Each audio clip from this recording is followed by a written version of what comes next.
This is Jerry Golub. I'm reading from The Adventures of Tom Sawyer by Mark Twain. This is Chapter 2, The Glorious Whitewasher. Saturday morning was come, and all the summer world was bright and fresh and brimming with life. There was a song in every heart, and if the heart was young, the music issued at the lips. There was a cheer in every face and a spring in every step. The locust trees were in bloom, and the fragrance of the blossoms filled the air. Cardiff Hill, beyond the village and above it, was green with vegetation, and it lay just far enough away to seem a delectable land, dreamy, reposeful, and inviting. Tom appeared on the sidewalk with a bucket of whitewash and a long-handled brush. He surveyed the fence, and all the gladness left him, and a deep melancholy settled down upon his spirit. 30 yards of board fence, 9 feet high, life to him seemed hollow and existence but a burden. Sighing, he dipped the brush and passed it along the topmost plank. Repeated the operation, did it again, compared the insignificant whitewash streak with the far-reaching continent of unwashed fence, and sat down on a tree box discouraged. Jim came skipping out at the gate with a tin pail and singing Buffalo Gals. Bringing water from the town pump had always been hateful work in Tom's eyes before, but now it did not strike him so. He remembered that there was company at the pump. White, mulatto, and Negro boys and girls were always there waiting for their turns, resting, trading, playthings, quarreling, fighting, skylarking. And he remembered that, although the pump was only 150 yards off, Jim never got back with a bucket of water under an hour. And even when somebody generally had to go after him, Tom said, "Say, Jim, I'll fetch the water if you'll whitewash some." Jim shook his head and said, "Can't, Master Tom. Old Missus, she told me I got to get this water and not stop fooling around with anybody. She says she spec, Mars Tom, going to ask me to whitewash him, and so she told me so long and tend to my own business. She tend to the whitewashing." "Oh, never you mind that," she said, "Jim. That's the way she always talks. Give me the bucket. I won't be gone only a minute. She won't ever know." "Oh, I das, Mass Tom. Old Missus, she take and tar me the head off me. Did you know that? She never licked anybody. Whack 'em over the head with her thimble, and who cares for that? I'd like to know. She says awful, but don't hurt. Always it don't if she don't cry, Jim. I'll give you a marvel. I'll give you a white alley." Jim began to waver. "A white alley, Jim? And it's a bully taw. My, that's a mighty gay marvel. I tell you, but, Mars Tom, I'm powerful afraid of old Missus. And besides, if you will, I'll show you my sore toe." Jim was only human. This attraction was too much for him.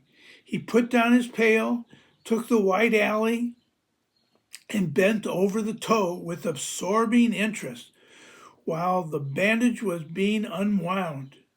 In another moment he was flying down the street with his pail in the tingling rear. Tom was whitewashing with vigor, and Aunt Polly was retiring from the field with a slipper in her hand and triumph in her eye. But Tom's energy did not last. He began to think of the fun he had planned for the day, and his sorrows multiplied. Soon the free boys would come tripping along on all sorts of delicious expeditions, and they would make a world of fun of him for having to work. The very thought of it burnt him like fire. He got out of his worldly wealth and examined it. Bits of toys and marbles and trash, enough to buy an exchange of work, maybe, but not half enough to buy so much as half an hour of pure freedom.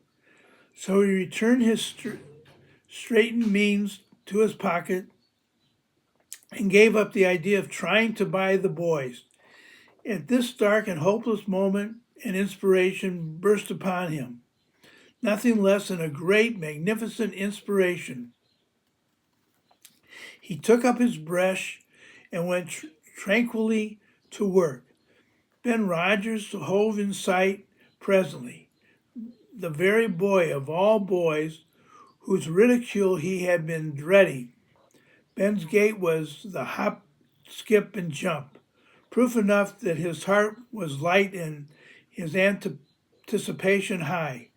He was eating an apple and giving a long, melodious whoop at intervals, followed by a deep-toned ding-dong-dong, ding-dong-dong, for he was personating a steamboat.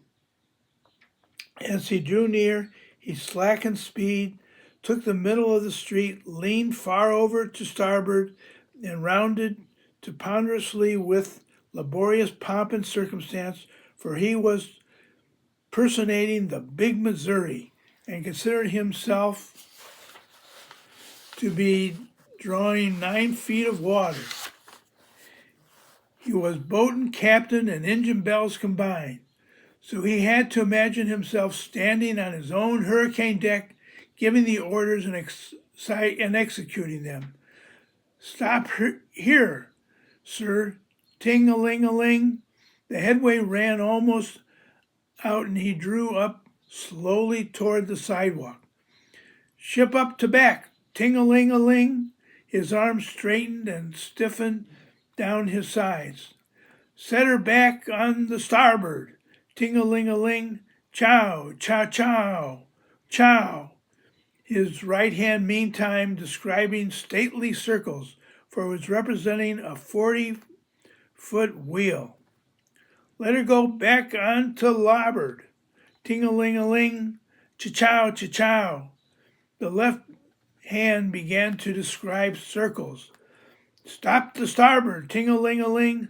Stop the starboard. Come head on the starboard. Stop her. Let your outside turn over slow, ting-a-ling-a-ling, cha-chow, wow, wow. Get out the headline. Lively now. Come, out with your spring line. What are you about there? Take a turn around that stump with the bite of it. Stand by the stage. Now, let her go. Done with the engine, sir. Ting-a-ling-a-ling. Shh, shh, shh." Trying to gauge the cocks, Tom went on whitewashing, paid no attention to the steamboat. Ben stared a moment and said, "Hiya, you're up a stump, ain't you?"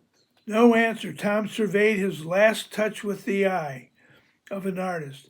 Then he gave his brush another gentle sweep and surveyed the result. As before, Ben ranged up alongside of him. Tom's mouth watered for the apple, but he stuck to his work. Ben said, "Hello, old chap.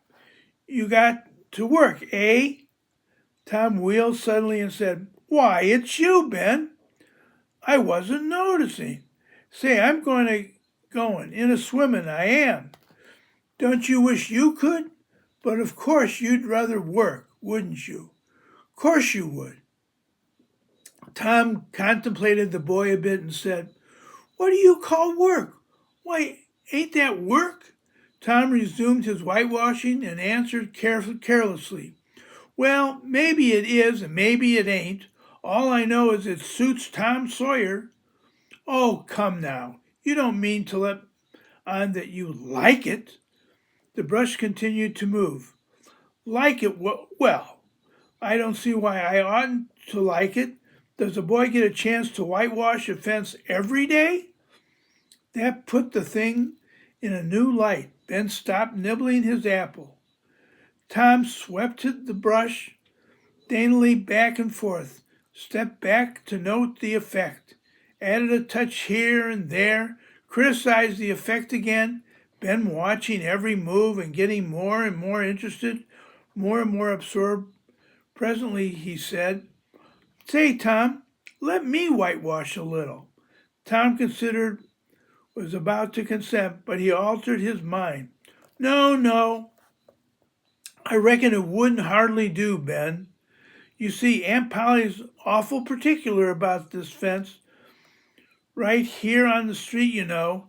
But if it was the back fence, I wouldn't mind, and she wouldn't. Yes, she's awful particular about the fence. It's got to be done very careful. I reckon there ain't any one boy in 1,000, maybe 2,000, that can do it the way it's got to be done. No, is that so? Oh, come. Now let me just try only a little. I'd let you if you was me, Tom. Ben, I'd like to be honest, Injun. But Polly, well, Jim wanted to do it, but she won't let him. Sid wanted to do it, and she wouldn't let Sid. Now, don't you see how I'm fixed if you was to tackle this fence and anything was to happen? Oh, shucks. I'll be just as careful. Now, let me try. Say, I'll give you the core of my apple. Well, here. No, Ben? Now, don't. I'm afeard. I'll give you all of it. Tom gave up the brush with reluctance in his face, but alacrity in his heart. And while the late steamer Big Missouri worked and sweated in the sun, the retired artist sat on a barrel in the shade close by, dangled his legs, munched his apple, and planned the slaughter of more innocents.